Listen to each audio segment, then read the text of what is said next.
Okay. All right, we're gonna get started. Good morning, everyone. Thank you so much for coming.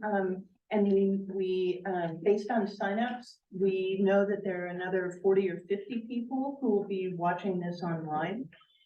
We're thrilled to welcome Ron Nixon to Merrill College tonight, for a conversation with our new dean, Rafael Lorente, about the role of investigative reporting in safeguarding democracy. For those of you who don't know him, Rafael has been dean of Merrill College for 4 months and 1 day. He was previously associate dean, and before that, a reporter in Washington, D.C. and in Florida. He's a strong believer in investigative journalism and in journalism innovation, and we're thrilled that he's our new dean. Ron is particularly well positioned to talk about this important topic tonight. For the past 15 months, he's been vice president for news and head of investigations, enterprise, partnerships, and grants at the Associated Press, who may have the longest title in journalism. Since joining the AP in 2019, he's overseen investigations that have won nearly every top journalism prize that there is, including most recently the Pulitzer Prize for Public Service for AP's coverage of the siege of Mariupol in the Ukraine. Before moving to AP, Ron spent 13 years at the New York Times, where he was the Homeland Security correspondent in the paper's Washington, D.C. bureau, covering border and aviation security, cybercrime, immigration, violent extremism, and basically any other scary thing that they could throw his way. His reporting has taken him to Rwanda, Uganda, Belgium, Canada, Mexico, South Africa, Nigeria, Guatemala, Costa Rica, Senegal, Mozambique, Burundi, Kenya, El Salvador, the United Kingdom, Peru, Brazil, Tanzania, and the Democratic Republic of Congo. I wish I had his miles. He's the author of the book, Selling Apartheid South Africa's Global Propaganda War, and was one of the pioneers of what we now call data journalism, working on computer-assisted reporting teams at the Minneapolis Star-Tribune and the New York Times. Ron is also a co-founder of the Ida B. Wells Society for Investigative Reporting, whose mission is to increase the ranks of reporters and editors of color in the field of investigative reporting, something we need desperately. He's a Marine Corps infantry veteran who saw combat in the 1990 Persian Gulf War. And he's a member of the advisory board, and this is the interest of full disclosure. He's a member of the advisory board of the Howard Center for Investigative Journalism here at the University of Maryland. Despite that impressive and somewhat intimidating resume, Ron has earned a reputation in the industry as one of the kindest and most compassionate colleagues you could work with. He believes in the power of collaboration to produce great journalism. We're grateful that he could join us tonight. So without further ado, Rafael and Ron, please take it away. Thank you. And I don't think Canada actually counts as like, it's like America that's clean with manners. Okay. Thank you, Kathy. How you know why we wanted Ron here? And I was glad to have Kathy do the introduction, but I want to add to what Kathy said at the end, which is Ron's reputation in the business is not only as one of the great journalists in our field, but one of the good guys, one of the guys you want to work with. So, Ron, I want to start with what may seem like an obvious question, but I'd like you to define investigative journalism and tell us how we might think of it differently from the daily reporting that the grunts do. Sure. So first of all, thanks for having me. It's great to be back on the campus again. I don't think I've been here for a few years. So it's good to be back, and thank you all for showing up tonight.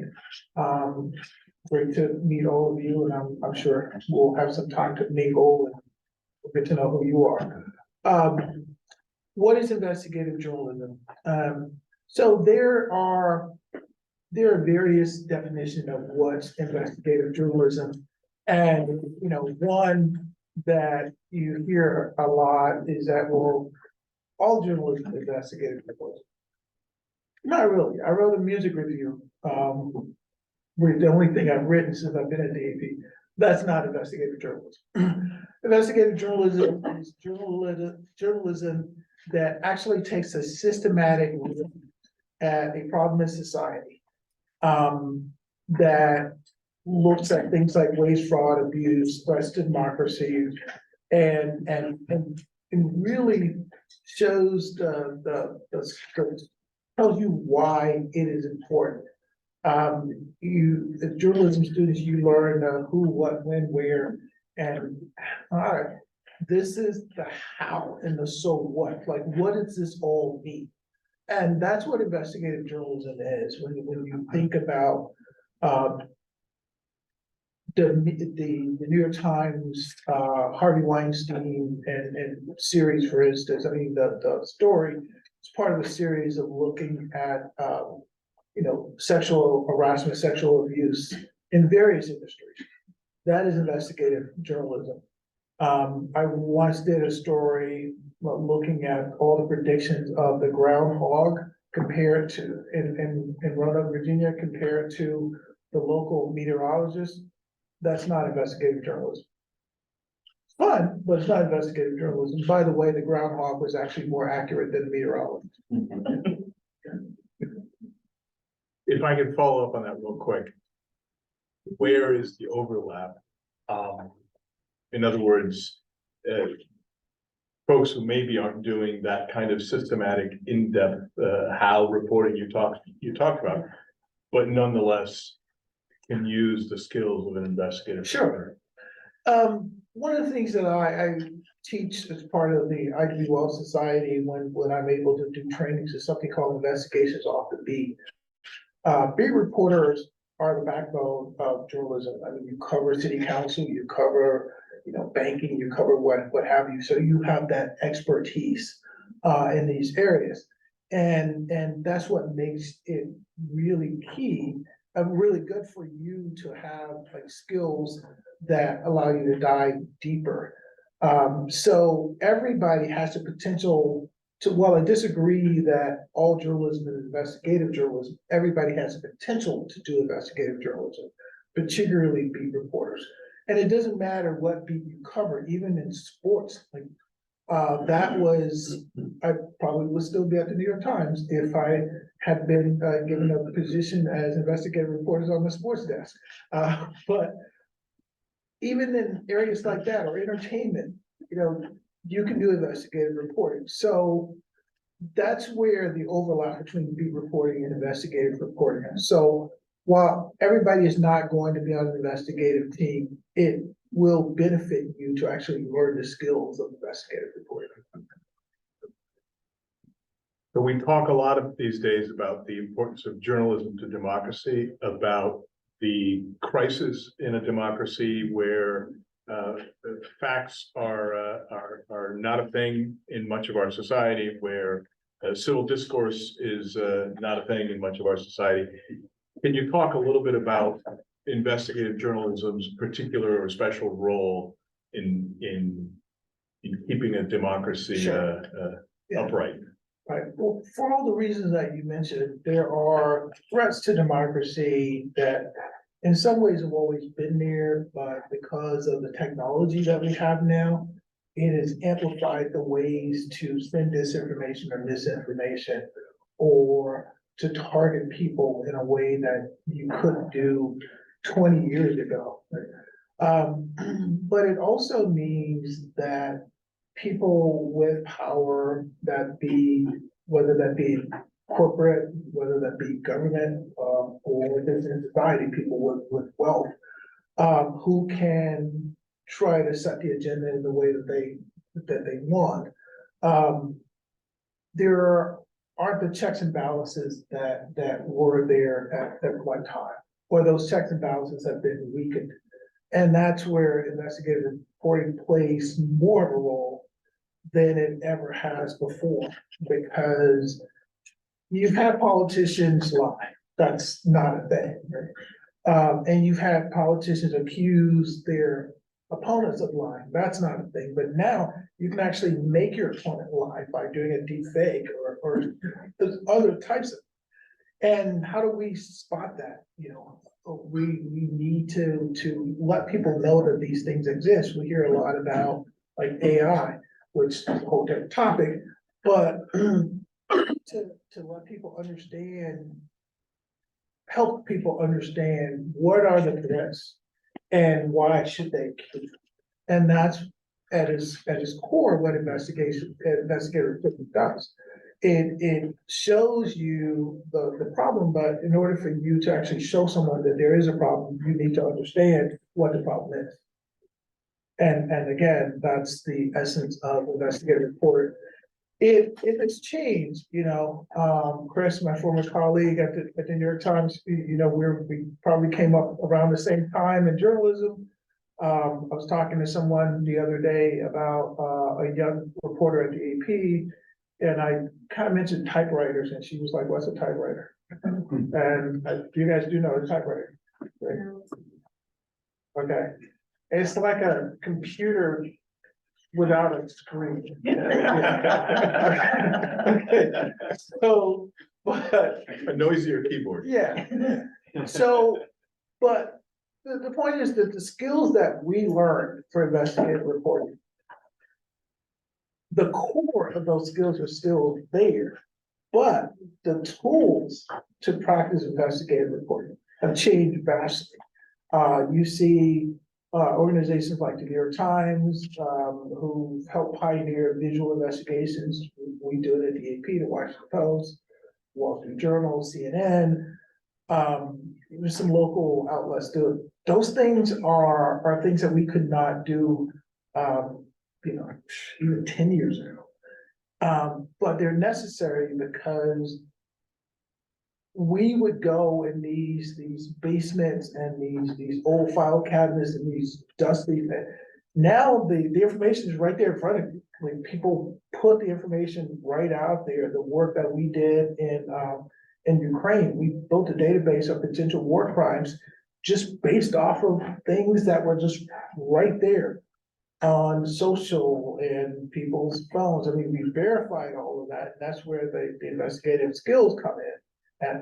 But so this has really changed the dynamic of how we do what we do. So you mentioned visual investigation, so I want to jump in that direction a little earlier than I might have otherwise.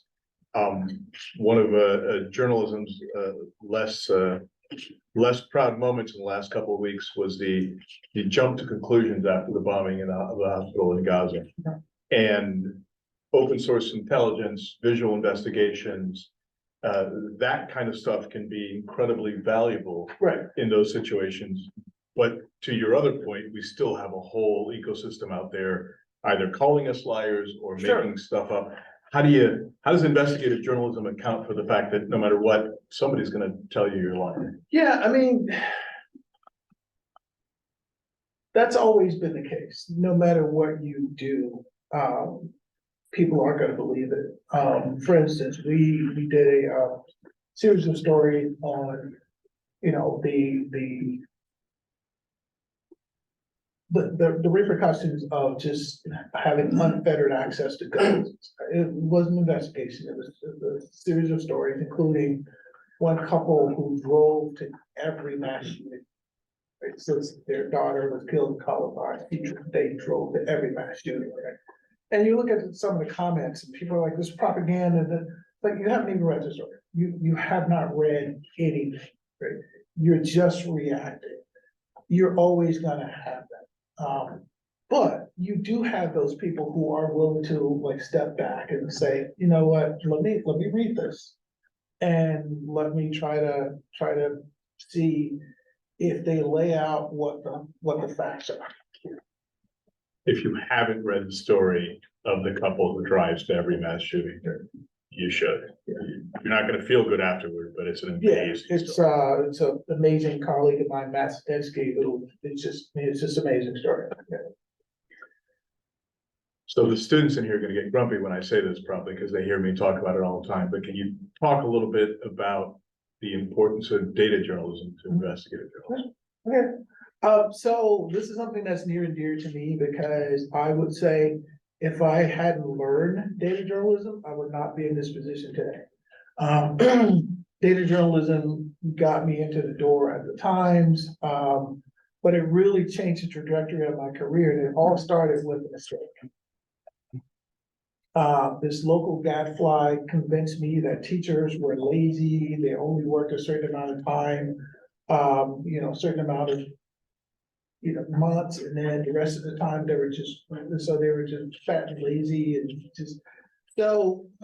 just based on their salaries, right? And the amount of time that they work. So I wrote this story about the teachers' pay, and about a week and a half later, I got a letter in the mail. So a letter is this thing, it's like mail, but like paper. So I got this letter that said, "Hey, math boy, ever heard of adjusting for inflation?" And I was thinking to myself, like, nope. So the receptionist at the weekly paper that I worked for sat down and showed me how to use a spreadsheet. Quatropro. There was no Microsoft Excel with it. So she sat down, she taught me how to use a spreadsheet, and that changed everything for me. So data journalism is critical because what it does, it allows you to see the entire forest rather than the individual trees, right?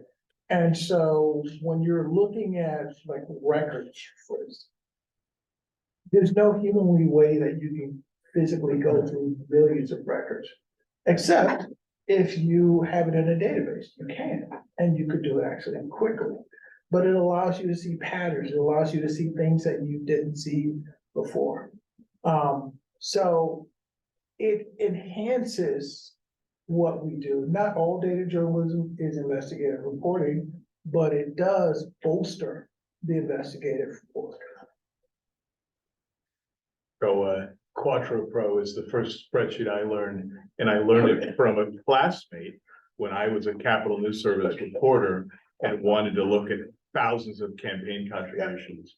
And she taught me how to use Quatropro. Do not know if I think. She won Pulitzer, I didn't. Oh, wow, okay. Yeah, I don't think Quatropro is around here, because I remember when Microsoft Excel first came out, it's actually an inferior spreadsheet to Quatropro. Yeah. Microsoft's gonna get me, I know. Right, they're listening. Yeah. I have a feeling from chatting with you earlier that this question is not going to be your favorite. But what's the story that either is your favorite or that you're proudest of or that you feel had the most impact? Wow. So, as I, kind of alluded to earlier, it's kind of for me, it's kind of a Tom Brady response when someone asked him what was his favorite Super Bowl, and he said the next one. So that's kind of how I look at it. I mean, I enjoy the work that we do. Some of the memorable ones, though, I will say, is the one would be the first investigation that I ever did, which I didn't know was an investigation. I did this story. I managed to get a videotape of a cop who was beating this black man back in '92, and the source told me to go to the Waffle House and ask for this lady. Woodward and Bernstein have like the garage, and Northern Virginia, I had the Waffle House. So I got this videotape. The cops had accidentally recorded themselves beating this black man in South Carolina, and the cop ended up going to jail for violating this guy's rights. And so that was kind of the first time I realized that there was a thing called investigative reporting, because up to that point I was writing music reviews and high school sports. Never gave it a thought. By the way, I'm a music major, just FYI. Yeah, so I majored in music theory and composition. So I was a music major.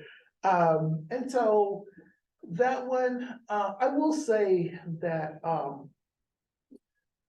the Merrill work, with Merrill, because there was a letter addressed to myself, Mary Roskermeyer, who's an incredible editor, the editor of the investigative team, and Julie Pace, who's the executive editor. It's a letter addressed to the three of us from the deputy mayor of Merrill that said that you guys save lives. You have no idea the impact of the work that you have done here. So that is memorable, just because of the impact of the work that we did there. And just the overall work, we did 2 films, documentaries with PBS Frontline on war crimes. We did 2 on war crimes, and then the Mariupol work that we did. Have we not had journalists there? Because at one point there's a colleague, Mstislav Charnov, who directed a film called 20 Days in Mariupol. They were the only 3 journalists in Mariupol for 20 days under bombardment, and they're all Ukrainian, by the way. The world would have never seen that. The Russians could have said anything that they wanted that happened. So really proud of that. A story that we did earlier this year, called Adrift. There were news reports about these boats that were washing up in the Caribbean. And it turned out they were African migrants who were trying to get to Europe, but the boats were swept out into the ocean. And the people like died, because, I mean, yeah, you're surrounded by water, but it's salt water, so there's no food. And those boats aren't meant to go that far. So if you have a chance to take a look at it, it's called Adrift. It is beautifully done, but the thing is, we were able to help those families. We were able to get a DNA sample from one of the people to match to one of the bodies. And based on that clothing that they were wearing, you talk visual investigations, we were able to connect one family to their loved one and show conclusively that that person had died. So now the American Red Cross is going to do DNA tests for all of the bodies that were discovered. So yeah, there's stuff like that where you're actually helping people, rather than it just being a good story. It's a public service. So those are things that I'm most proud of. You know, my mom, who passed away a few years ago, she would say my first actual story was, I don't remember what it was now. Oh, no, I know. Actually, the cop thing was not my first investigation. My first investigation was finding out that the Columbia public authority, transportation, they were raising the bus fees from a quarter to 75 cents, and I got a leak on that. So that was like my first investigation. By the way, So really proud of that. what was your beat when you got the police video tip at the Waffle House? Actually, I was just writing music reviews. That's actually there, and somebody leaked it. So my editor, so I had to write this, I'm gonna say this because some of you will have to do this, but the small paper, so I got assigned to write this story. With the Columbia Police Department, we're given handheld camcorders. So these are like cameras without the phones in them. Okay, just for you guys who don't know what a camcorder is. So anyway, the Mothers Against Drunk Driving gave the police these handheld camcorders to record people over the Labor Day weekend drinking and driving. they're gonna blur the faces and create public service announcements. And so I got assigned to basically write a fluff piece about the police and their tackling drinking and driving. So that's how I ended up. That connected you. I did not want to do it, had no interest in doing anything outside of that.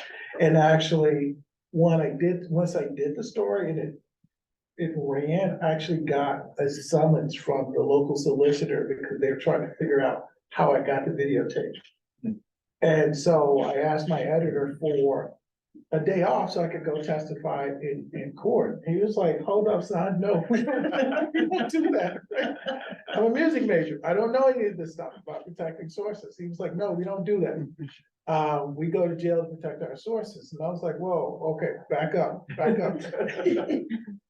Jail, like like Law and Order jail? Like, I was like, dude, I don't do jail, right? So, anyway, the cop ended up pleading guilty. They didn't need my testimony and stuff. I avoided jail, but that just scared the heck out of me. So, a bit of an off-topic question, but a music major. Yeah. Did music help you with data journalism? Oftentimes I talk to people who have that kind of a brain and they're musically inclined somehow. Well, I mean, music takes a lot of discipline. So the reason I chose music theory and composition, I've been a musician since I was like 4. And I really want to, I didn't want to be like a recording artist. I wanted to write music for TV and movies, right? Still trying to convince Frontline to let me score a movie, right? So I can win an Oscar. But music is math, though. And so, and it's also seeing like patterns but the main thing that it has helped me do as a journalist, not so much data journalism, but in writing, because it's about cadence. When you write, there's a cadence to when you're writing. So, just like there's a cadence to music and how music moves, good music now. Juvenile back that thing about, okay, it's good beat, but that's not, that's not the cadence I'm talking about. But like, songs that have like this cadence and just how the lyrics, they're very short, they're very concise, right? And basically the chorus is like your nutcracker, right? Which tells you what the song's about.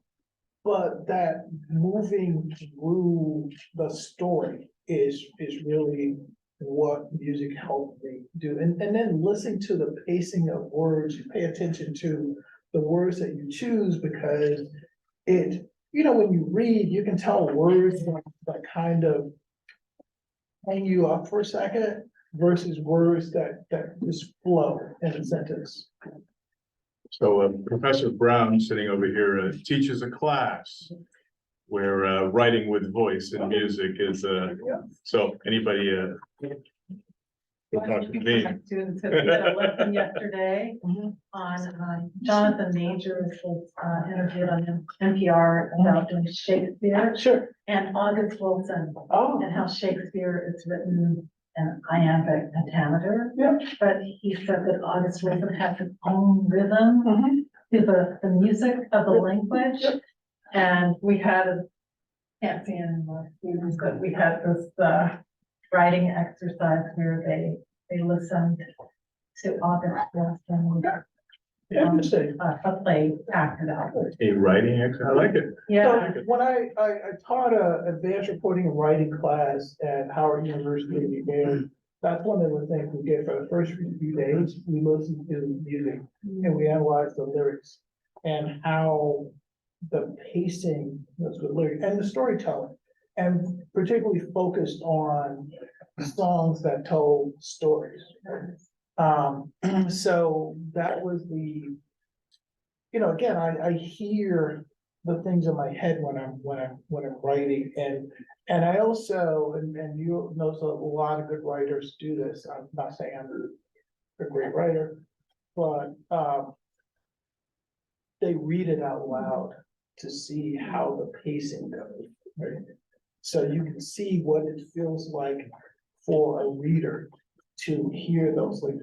And it's particularly for, and I hate to say broadcaster was not, because it's all mixed up now. You know, I read articles on CNN and I watch video on NPR, and so it's all kind of mixed up now.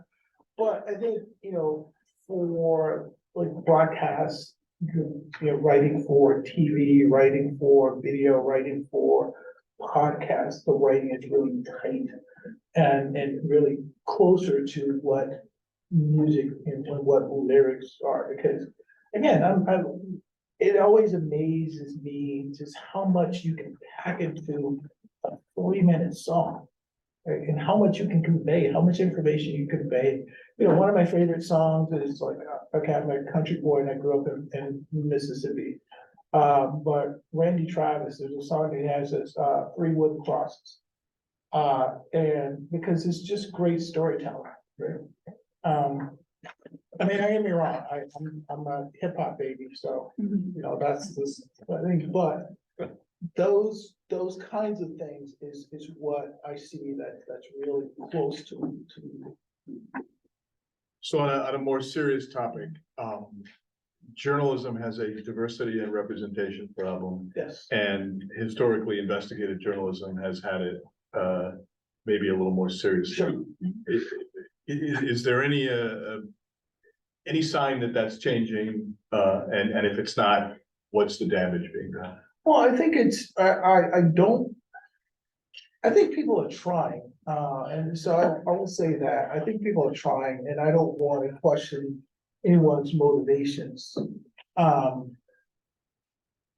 But I think that, one of the reasons that we founded the Ivy Law Society was because of the lack of opportunities for people of color in the area of investigative reporting. I do think there are efforts, Ivy Wells, IRE, journalism schools like this one, to do. But I think we're I would say we're not really looking at it in the right way. And I say that not saying that I have all the answers, right? And if you'll permit me to use a football analogy, right? So in the 1970s, the dominant team was the Pittsburgh Steelers. Right?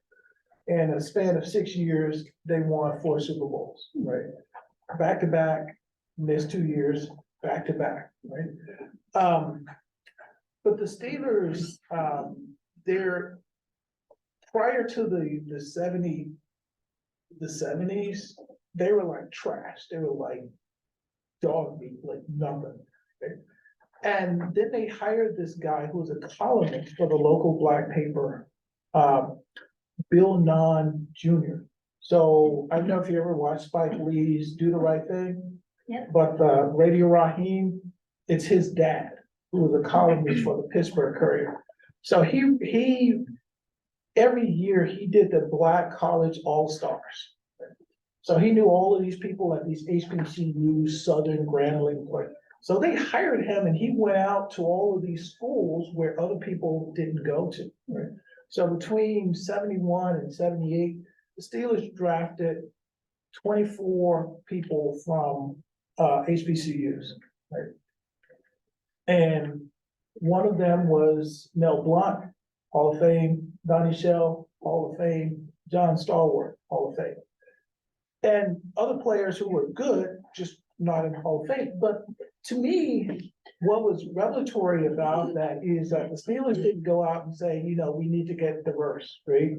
They were like, we need to win, right? We need to win. And to win, because just to back up, the coach, when he first got there, Chuck Nolan, said that, hey, listen, you guys play really hard and I can't question your effort. The issue is not that you don't try, the issue is that you're just not good. So that's why they went out, got this guy to be a scout for them. He brought in these people. So it's to me, that was a lesson about looking for talent, right?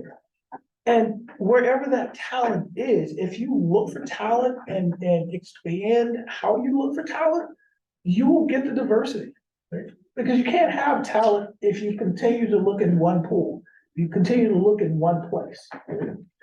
And I think that's the other part about this too, is that a lot of the conversation that you hear about, you know, diversity versus experience, which is like a crazy argument to me, because it's almost like people of color are all just recent college grads. And there are people who've been doing this stuff for decades, like me, like I'm like ancient here, right? So I don't understand the dichotomy of trying to talk the diversity versus experience thing, and it comes off as an excuse. Again, I can't say what people's motivations are. Hey, speaking of former colleagues, but again, like if you like, I'm competitive, right? I want to win everything, right? Recently, we did win an award somewhere, and I walked from Midtown Manhattan downtown in the rain because I was just so mad that I didn't win. We didn't win an award. So I'm competitive. I like to win, right? And but I think if you want to have like the best staff, right? You have to expand what you do.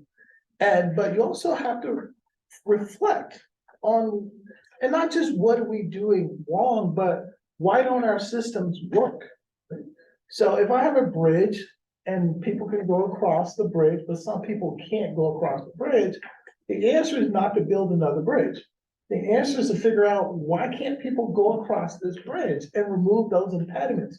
And that's the problem that we have here, because among the problems, in addition to the one I talked about before, when people are saying, oh, well, you know, we can't find people.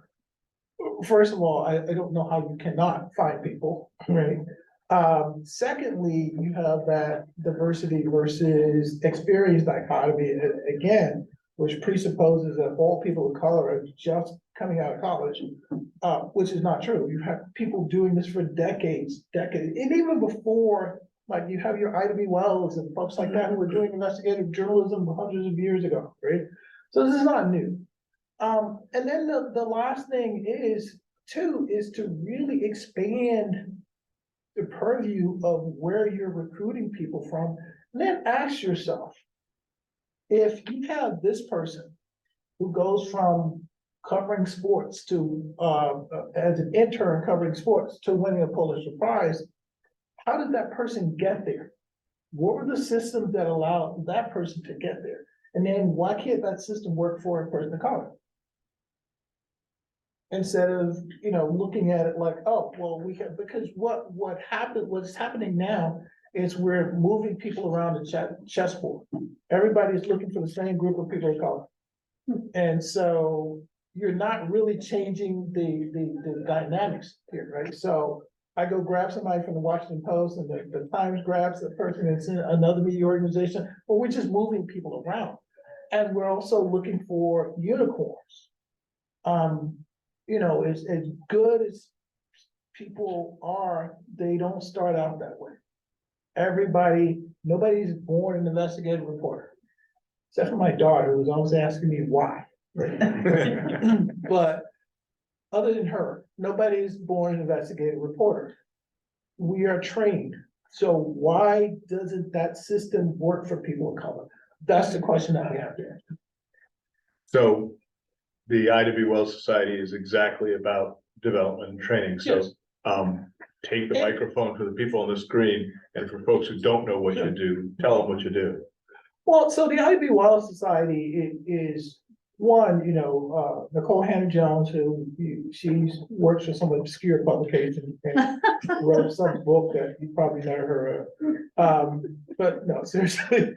But Nicole, myself, Topher Sanders, and Corey Johnson, we all came together because we were just thinking, why are we the only people?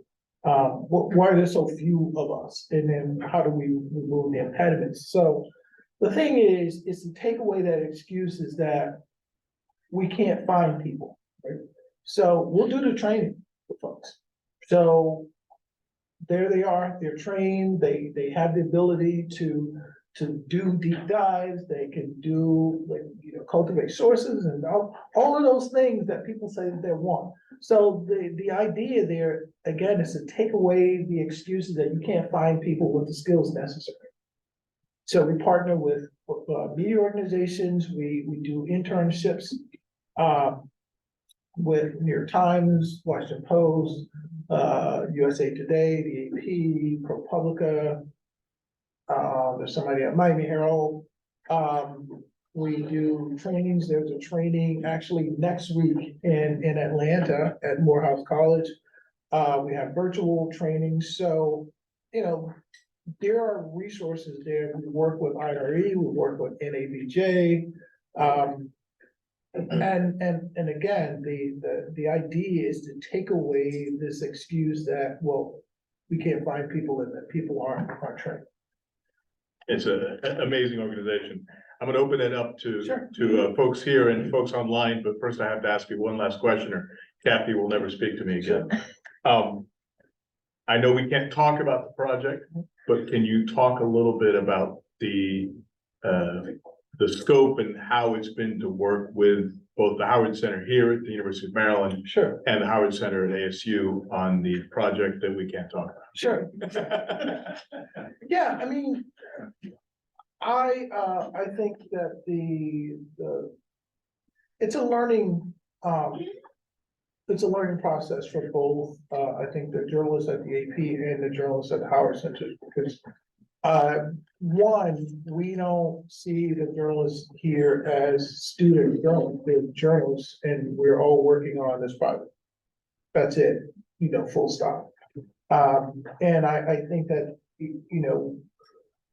we get to learn from the journalists here at the Howard Centers and at both at ASU, the same way that they get to learn from us. So there's mutual benefits there. And the other thing is that, the journalists here bring skills sets that we need. And more, or I should say more of those skill sets that we need than we have the capacity to do. So, all of those factors make it a really good relationship. And I think that was the purpose of the Howard Centers, right? Was actually have students work on these types of projects that have real life implications and not just be theoretical in the classroom. But again, we don't view students at the Howard Centers as like they're student journalists. They're journalists, and that's it. And I can vouch for that. They've been amazing partners. So I'm gonna open up for questions in the room. My understanding is if there are questions online, I'm gonna get a text, so we'll see how that works. Okay. But you all are here, so you get first dibs. Any You talked a bit about the cadence of writing, especially when it comes to investigative journalism and author-informed journalism. I'm interested in, especially in a time where we are getting shorter pieces of information, quicker pieces of information, more instantaneous pieces of information.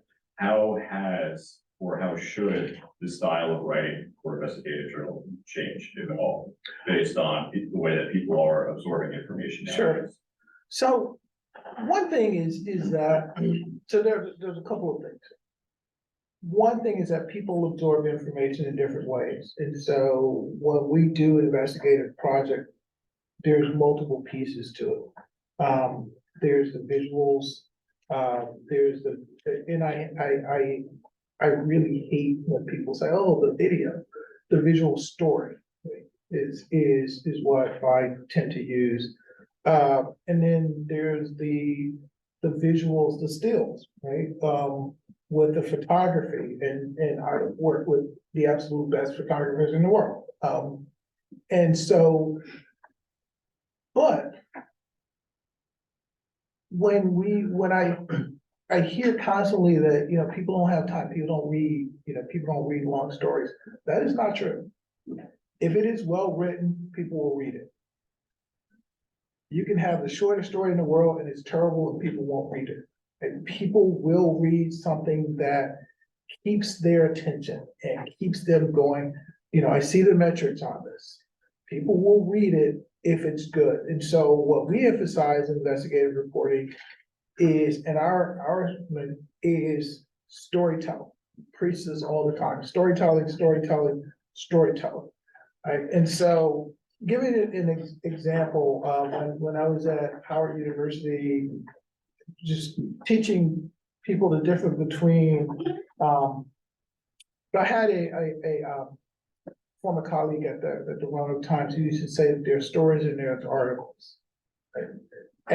And so what we did, in addition to the music, we would take fairy tales to also learn about writing. And the one that we did was like Goldilocks and the Three Bears.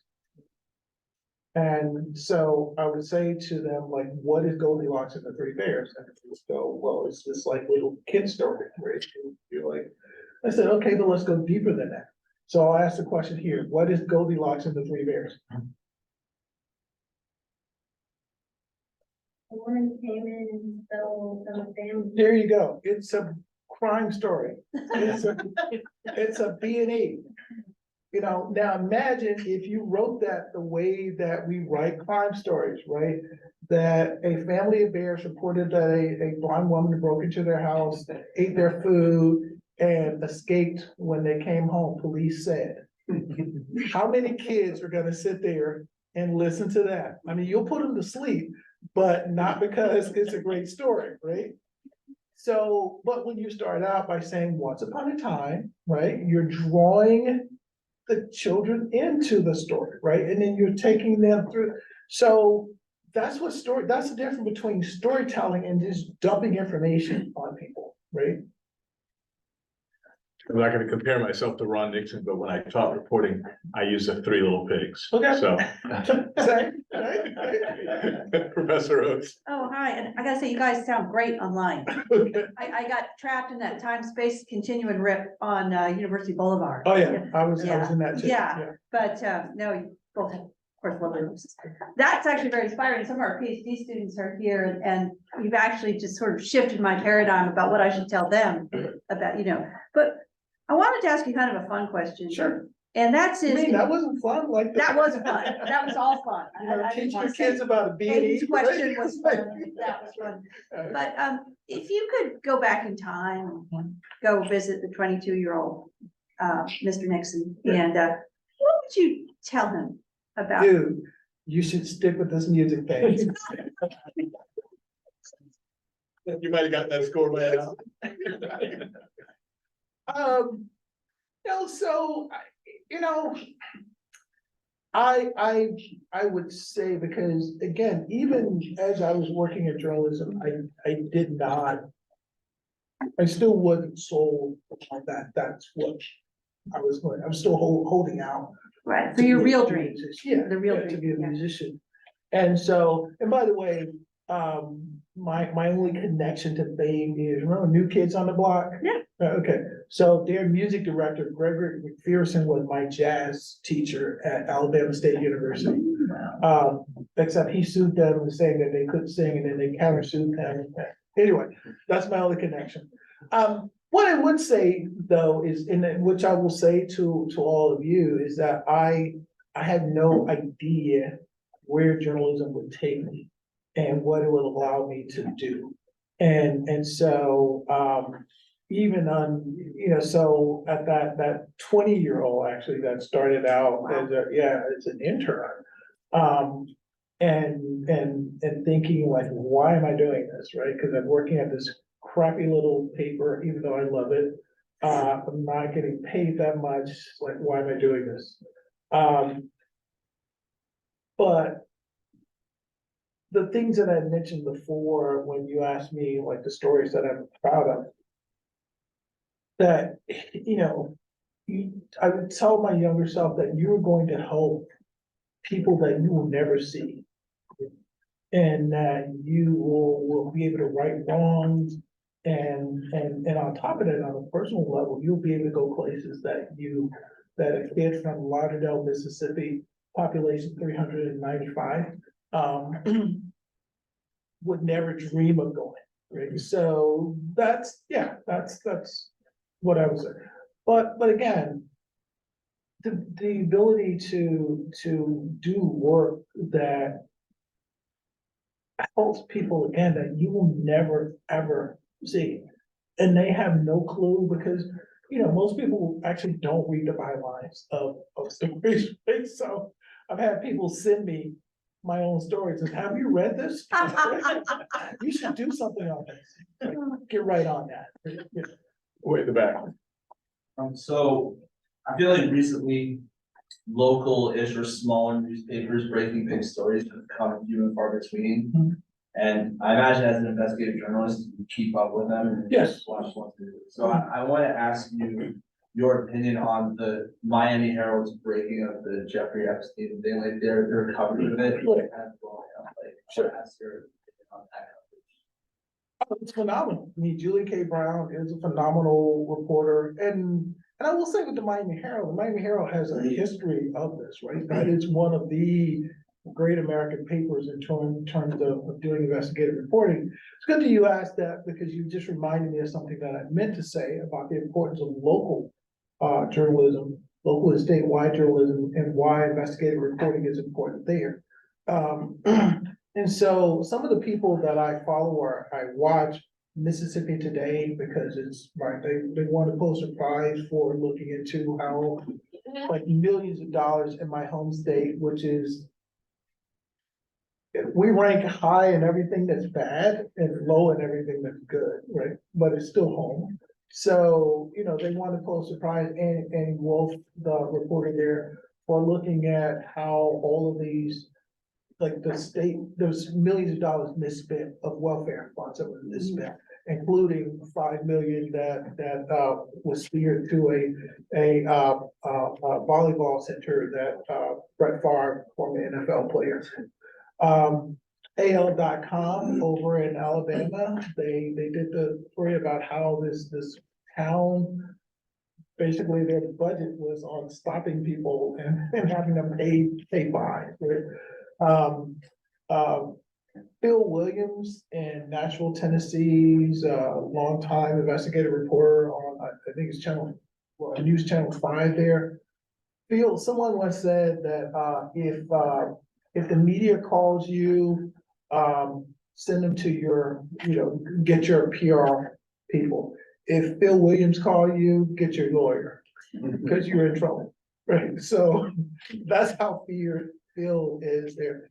The Charleston, West Virginia Gazette has done good work, including they won the Pulitzer Prize for investigative reporting for the opioid crisis in a few years back. So there are lots of good examples that are still going on in local markets. St. Pete Times just continues to turn out. I'm sorry, the Tampa Bay Times now. Okay, sorry, say Tampa Bay Times people, but the Tampa Bay Times. So there's a lots of examples like that, but I think that they're resource constrained. And that is the issue. And the problem is not getting better in a lot of these places. Yes, sir.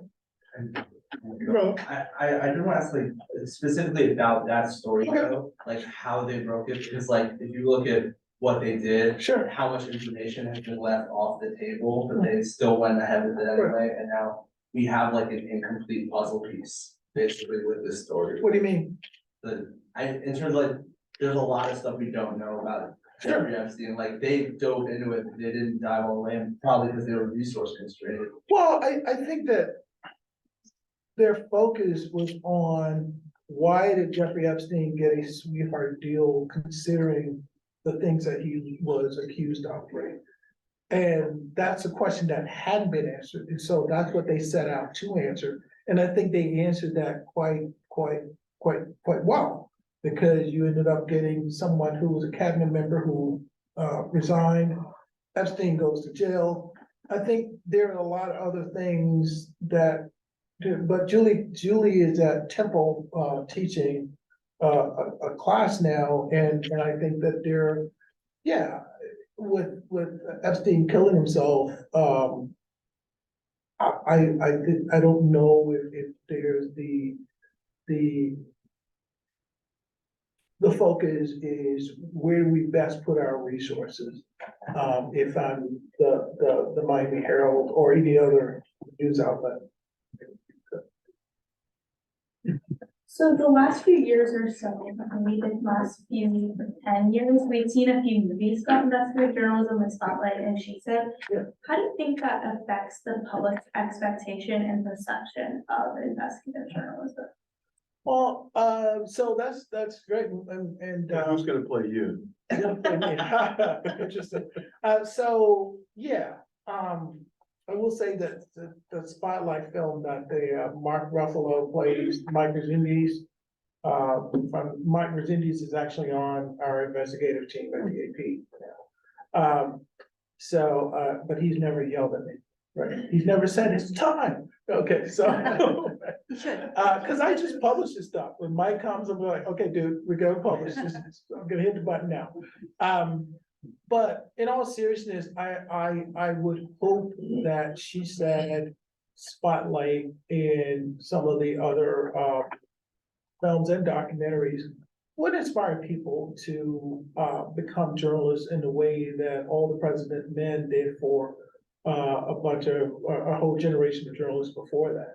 Because, you know, I think that prior to All the President's Men, the movies about journalists like Foreign Correspondent and things made it seem glamorous, and, you know, you were meeting people in these, but All the President's Men actually showed you what it's like to be a journalist, right? Like it was not easy. They made mistakes, they had setbacks. And I think She Said, and Spotlight did the same thing, right? That it shows you what a force for good that you can be as a journalist, but it also shows you the stresses that you feel as a journalist. I mean, I know Jody and Megan at that time, they were colleagues, and that came out well still at the Times. And, you know, I had nothing to do with that, but I'm as proud of it as if I worked on it myself. I had absolutely nothing to do with it. I didn't even go get them a cup of coffee, but I'm as proud of it as if I'd worked on it myself. And so I hope that the film, for those who watched it, would inspire them to say, hey, listen, this is something I want to do.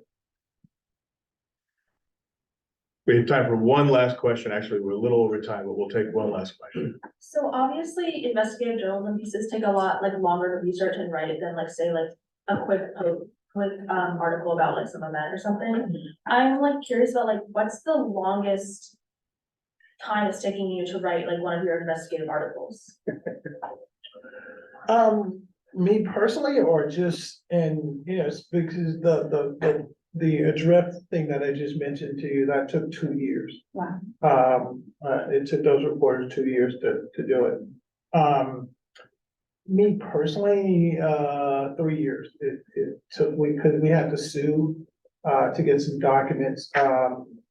You know, we were trying to, we did a story, Jill Becker, our colleague at the New York Times investigative reporter, she and I did this thing about companies who were benefiting from working for Iran despite the Iran sanctions and were contractors at the US government.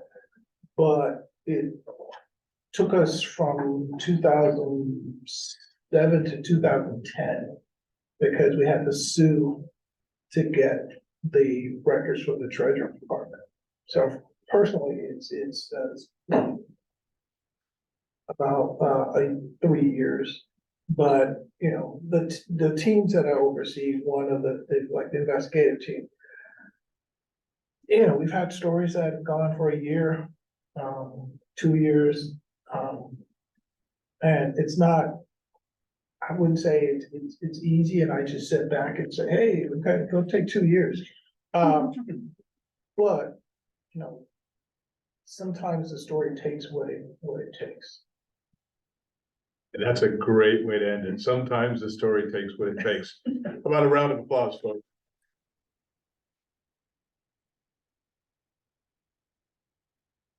Well, there's food and drinks outside, so.